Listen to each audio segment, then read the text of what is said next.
আজকে আমি তোমাদের সঙ্গে শেয়ার করব মটরশুঁটির পরোটা রেসিপি। তো এখানে আমি নিয়েছি ৩ চামচ আটা, নিয়েছি ১.৫ চামচ ময়দা আর অল্প নুন, চিনি, সাদা তেল দিয়ে ভালো করে মেখে ডোটা রেডি করে রেখে দেবো কিছু সময়ের জন্য।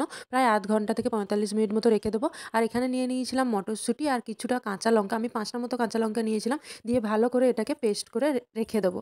তো পেস্টটা রেডি করে নিয়েছি আর এর জন্য লাগবে আদা বাটা আর অল্প একটু জিরে গুঁড়ো।